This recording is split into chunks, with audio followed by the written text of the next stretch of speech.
Cuando empezamos como escritores de la vida o escritores literalmente de papel, de novelas, empezamos a darnos cuenta hacia dónde ve nuestro personaje. Entonces pregúntate, te decía hace un momentito, ¿hacia dónde estás viendo? Suena raro y al mismo tiempo muy común y sencillo. Si tú estás viendo, digamos, hacia ciertas circunstancias de tu vida que crees que son inamovibles y no mueves así un poquito tu cabeza y no integras a tu cuerpo y a la mirada en esta creación, tu personaje es probable que aunque no te has dado cuenta, lo han creado las circunstancias. Es parte de la vida. Las circunstancias, nuestro pasado, nuestras experiencias, las memorias, nuestro nombre. Sin embargo, llega un momento en el que ese personaje que han construido las circunstancias toma conciencia de sí mismo y dice, este no soy. Esa frase que decimos comúnmente, este no soy yo, ¿ok? Si el personaje, mi personaje Glafira, no está cómodo y se sigue quedando ahí, lo único que va a ocasionar es que no pueda entregarse a lo que les quiere compartir. El personaje se mueve, por eso el personaje tiene que ver con la mirada. Y si mi mirada en este momento está sintiéndose un poco incómoda al respecto de una luz que tengo aquí enfrente y la utilizo sobre todo para, pues para estar como más, digamos, encuadrada y con una iluminación adecuada, pero no, sí me estaba molestando bastante. Prefiero estar así un poquito más oscurita y en la intimidad aquí con ustedes. Regresemos entonces, ¿cómo vamos creando este personaje? Si el personaje solo está volteando a ver hacia un lado de la vida, ¿qué va a ocurrir? La vida, por lo regular, va a suceder de la misma forma. Pero si este personaje poco a poco va moviéndose, como si tuviera un eje que lo va, digamos, fíjense cómo muevo la silla, que lo va llevando hacia que su mirada se coloque en otro lado, todo lo que va a ver va a ser diferente. Necesitamos que sea un personaje que pueda bailar con la mirada y a veces colocarla donde elija.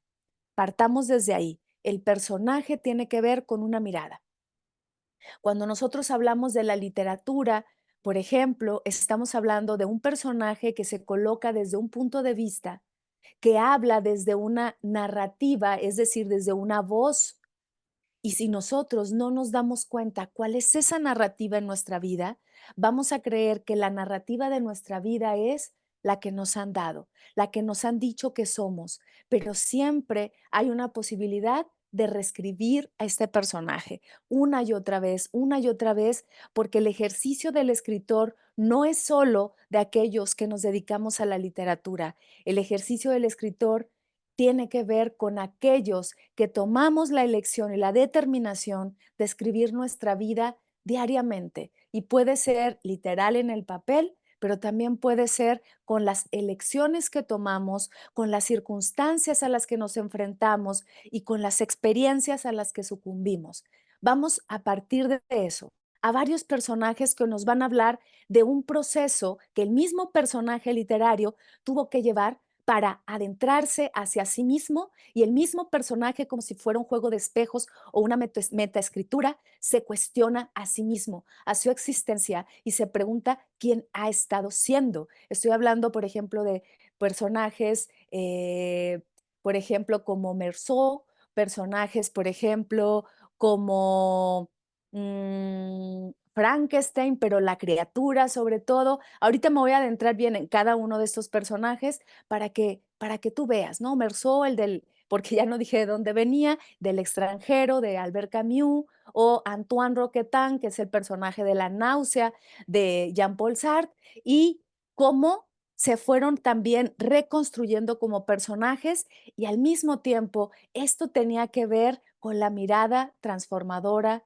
de su propio escritor. Entonces, fíjense cómo es un juego donde me escribo, me escribo, me escribo, mientras me observo, diría nuestro querido escritor mexicano Salvador Elizondo.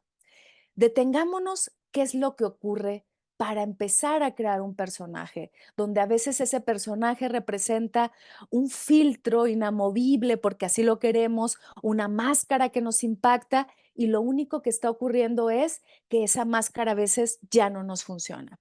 Imaginemos entonces, como decía hace un rato, que esto tiene que ver con la mirada.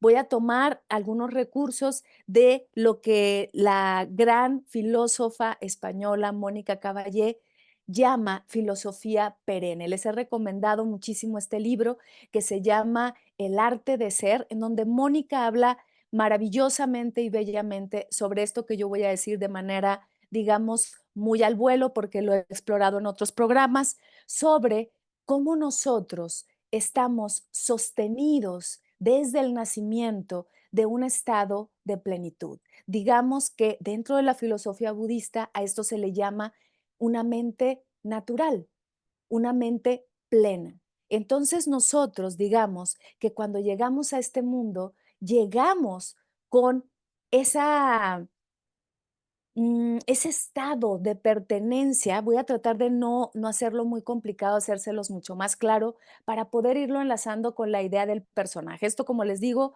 ya lo he hablado en otros programas, pero estamos hablando que nosotros llegamos a este mundo a partir de un estado de plenitud. Pero, diría Heidegger, al ser arrojados al mundo, lo que nos ocurre es que olvidamos el olvido de sí. Nos olvidamos de ese estado de plenitud, de un yo auténtico, podemos decirle yo, aunque esa palabrita no necesariamente a veces la utilizan muchos filósofos, pero la voy a utilizar para que nos quede más claro. Estamos atravesados por esa naturaleza profunda. Tenemos una naturaleza profunda, pero al llegar a este mundo empezamos a ver. Y estoy hablando de todos los sentidos, no nada más el de la vista. Empezamos a tocar, empezamos a sentir, y eso nos lleva al olvido del ser, dice Heidegger, nos lleva a olvidarnos que nosotros tenemos a la base ese estado de plenitud.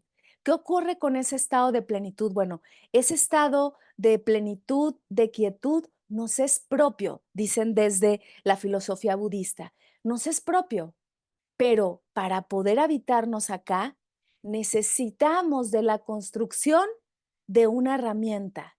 Y esa herramienta tiene que ver con el ego o lo que nosotros vamos a llamar personaje. Entonces imagínate, llegas bebé a este mundo desde un estado de plenitud, incluso a veces desde el vientre, dicen algunas teorías psicológicas, en donde vamos olvidando ese estado, esa naturaleza, justo porque nos vamos comunicando con qué, con toda la experiencia de la vida.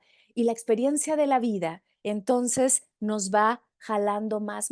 En el estoicismo, esto se conoce como la idea que nosotros pertenecemos a un orden, a una armonía, que sería el logos universal, y nos atraviesa como si fuera una chispa de ese logos a través de un logos individual, que podemos decirle el yo profundo.